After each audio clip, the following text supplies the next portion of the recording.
तो दोस्तों last video के अंदर हमने सीखा था कि अगर हमें टैली प्राइम के अंदर अपनी कंपनी बनानी हो तो हम कैसे बनाते हैं, और उससे पहले की वीडियो में हमने सीखा था अगर हम अपने कंप्यूटर के अंदर टैली प्राइम और टैली ईआरपी को अगर डाउनलोड करना चाहें तो हम किस तरीके से सीख सकते हैं।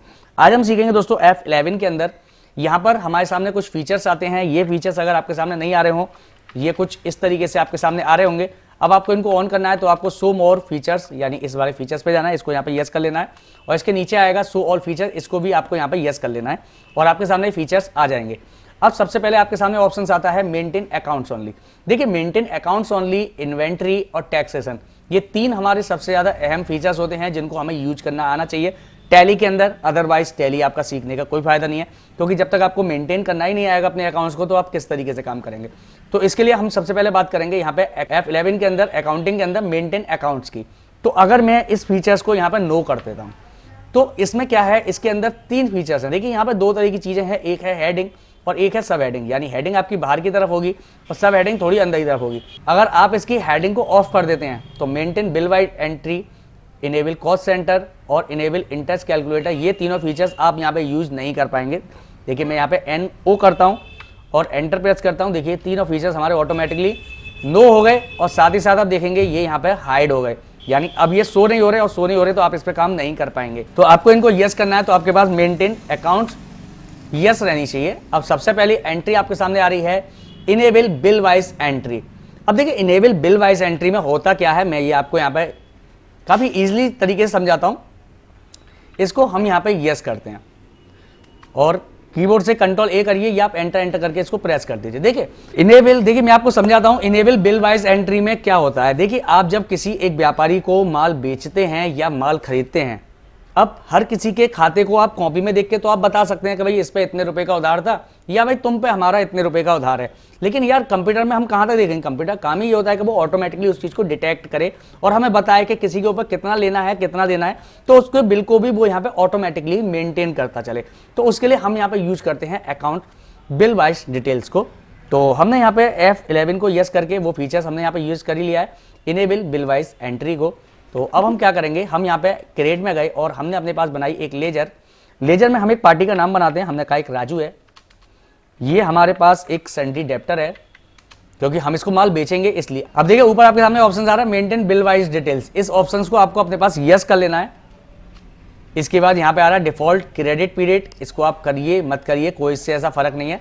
नीचे आएगा check for credit date during voucher entry. तो इन सब फीचर्स को अभी हम कोई दिक्कत नहीं है, अभी हमारा जो मेन काम है वो हमें अपने बिल को मेंटेन करना सीखना है। तो हम केवल पहले वाले फीचर्स को, तो हम यहाँ पे केवल अपने पहले वाले फीचर्स को यस रखेंगे, मेंटेन बिल वाइज डिटेल्स को, और एंटर करके इसको यहाँ पे सेव कर देंगे।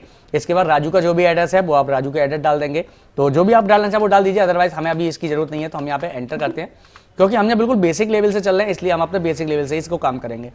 तो इसके बाद हमने एक बना दी सेल, तो हमने एक सेल की एंट्री बना ली। कोई चेंजेस नहीं करना आपको, केवल सेल को सेल्स अकाउंट के अंदर रखना है। बैक कर लिया।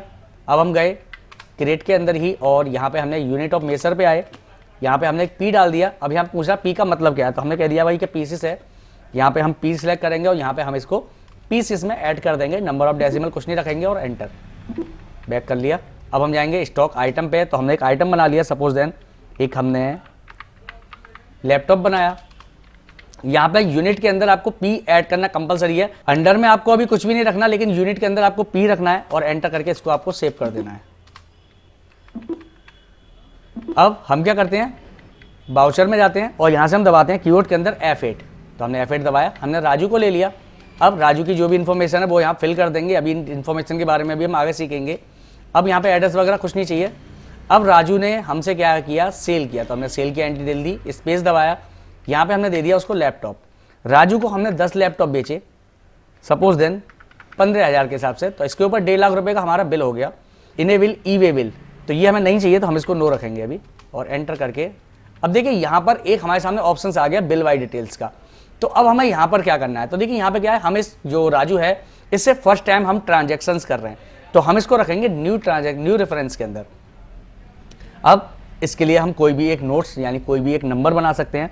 तो हमने यहाँ पे लिखा सेल /-1, तो ये हमने एक इसको नंबर प्रोवाइड कर दिया। इसके बाद ड्यू डेट आपको कुछ नहीं देनी, एंटर रखना है, आपको जो भी अमाउंट है वो यहाँ डाल देना है और एंटर करके इसको यहाँ पर सेव कर देना है। अब यहाँ बिल बाय डिटेल्स के लिए आ रहा है तो हम इसको नो ही रहने देंगे, हमें इसको नहीं करना है। तो देखिए एंट्री हमारी यहाँ पे सेव हो गई राजू के अंदर की। अब राजू के ऊपर हमारा खर्चा चढ़ गया, हमारा पैसा चढ़ गया राजू के ऊपर। अब हमने कहा भाई राजू से, भाई राजू कुछ पैसे दो भाई, हमें जमा करो हमारे पर पैसे, हमारा पैसा दो हमें। तो इसने कहा ठीक है भाई। तो हमने F6 के अंदर एक एंट्री ली। तो यहाँ पे आपको दोस्तों ये ऑप्शन, अगर ऊपर अकाउंट्स आ रहा है और आपके पास 2NY या क्रेडिट डेबिट नोट का ऑप्शन नहीं आ रहा है, तो यहाँ पे आपको एक ऑप्शन मिलेगा चेंज मूड का, इस पर आपको क्लिक करना है। यहाँ पे देखिए सिंगल मूड और डबल मूड आ रहा है, आपको डबल मूड को सिलेक्ट कर लेना है और कीबोर्ड से एंटर कर देना है। तो ये आपका डबल मूड में आ जाएगा। अगर ये CRDR में आ रहा है और आपको 2NY में चाहिए, क्योंकि मैं 2NY पे काम करता हूँ, आपका क्रेडिट डेबिट पे करते हैं, तो आप क्रेडिट डेबिट रखिए। मैं यहाँ पे F12 दबाऊंगा और देखिए ऊपर पहला ऑप्शन आ रहा है use CRDR instead of 2NY during voucher entry, तो इसको हम नो कर देंगे। ये उन लोगों के लिए है जो टैली पहली बार अपने पास यूज कर रहे हैं, जिन्होंने आज तक कभी टैली चलाई नहीं है। तो हमारे पास 2NY में आ गया। अब राजू से हमने पैसा लिया, राजू ने कहा भाई ठीक है तुम एक काम करो 50,000 रुपये जमा कर लो। तो हमने 50,000 रुपये डाले। अब यहाँ पे क्या है, राजू की हम पहले से एंट्री कर चुके हैं, राजू को हम पहले माल बेच चुके हैं। अब हमें क्या करना है, राजू से पैसे लेने हैं। तो यहाँ पर एक ऑप्शन आएगा एडजस्ट रेफरेंस का। तो अब पहले तो हमने क्या लिया था, न्यू रेफरेंस, क्योंकि वो पहली बार कस्टमर था। अब इसको जो माल हम बेच चुके हैं, जो इस पर पैसा है, उसको हमें बराबर करना है, यानी हिसाब बराबर करना है। तो हम गए एडजस्ट रेफरेंस पे। तो यहाँ पे देखिए जो भी हमने नाम दिया था सेल्स/1 1 अप्रैल को दिया था, जो भी हमारा बैलेंस था वो फाइनेंशियल बैलेंस हमारा यही है। तो हमने इस पर क्लिक कर दिया। अब हमने 50,000 रुपये जमा किए, 1.5 लाख का इस पर बैलेंस था। जैसे हम एंटर करेंगे तो यहाँ पे आप पहले देखते थे, यहाँ पे देखिए 1.5 लाख रुपये का पेमेंट था, लेकिन अब यहाँ पे 1 लाख का पेमेंट बचा है, क्योंकि हमारे पास 50,000 रुपये जमा हो गए। हम यहाँ पे कैश के अंदर इसकी एंट्री ले लेते हैं और इसको एंटर करके यहाँ पे सेव कर देते हैं। अब हमने कहा कि भाई चलिए, राजू फिर आया। अब राजू के पास कितना बैलेंस है, 1 लाख का है। अब इसने कहा कि भाई ठीक है तुम 1,20,000 रुपये जमा कर लो, 20,000 रुपये हमारे तुम पे रह जाएंगे। हमने कहा ठीक है। तो अब एडजस्ट रेफरेंस पे गए। अब राजू के पास कितना बैलेंस था, 1 लाख रुपये, तो हमने 1 लाख रुपये ले लिया। अब इसके 20,000 रुपये रह गए। अब 20,000 रुपये का हम क्या करेंगे, तो 20,000 को हम यहाँ रखेंगे एडवांस के अंदर। क्यों, क्योंकि राजू अब हमें यहाँ पैसा दे रहा है और हम उसके पैसे को यहाँ पे मैनेज करके अपने पास एडवांस में रखेंगे, ताकि उसका पैसा हम पे चढ़ा रहे। अब यहाँ पे आप कोई भी एंट्री नाम देना चाहें तो आप नाम दे सकते हैं, फिलहाल मुझे नाम नहीं देना, या मैं एडवांस /1 कर देता हूं। चलिए इसका एडवांस आया तो हमने यहाँ पे दे दिया और 20,000 रुपये एंट्री ऑटोमेटिकली चढ़ जाएगी और कैश में हमने यहाँ पे इसको जमा कर लिया। ठीक है दोस्तों। अब लेकिन आपको एक चीज और भी यहाँ पे देखने को मिली थी, जब आपने कोई भी, मैं यहाँ पेमेंट ले लेता हूँ, अभी यहाँ इस पेमेंट का कोई जरूरत नहीं है। यहाँ पे एक चीज और आ रही थी, ऑन अकाउंट। अब इस ऑन अकाउंट का मतलब क्या है कि अगर आप किसी भी व्यापारी से, यानी कि अगर हम राजू से ही माल, हम इसको उधार बेच रहे थे, लेकिन किसी टाइम राजू हमसे आया, राजू ने हमसे माल खरीदा, अब उसने उधार नहीं खरीदा, लेकिन उसने हमें हैंड टू हैंड पेमेंट दे दिया, तो उस कंडीशन पे हम यहाँ पे इसको ऑन अकाउंट में ऐड करेंगे। तो उस समय हम क्या करेंगे, इसका जो पैसा है, यानी कि आप किसी दुकान पे गए, जिस दुकान पे आप उधार चलाते हैं, अपना उधार माल खरीदते हैं, बेचते हैं, लेकिन इस समय आपने उधार नहीं लिया है, आपने क्या किया, उस पार्टी को हैंड टू हैंड पैसा दिया है।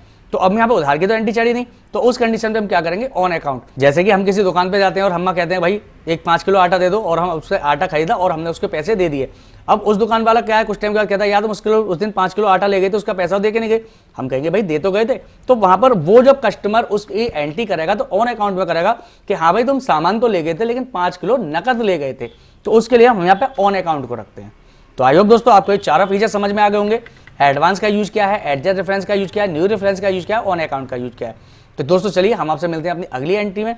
चलिए दोस्तों हम आपसे मिलते हैं अपनी अगली वीडियो में। आज के लिए इतना ही, नमस्कार दोस्तों।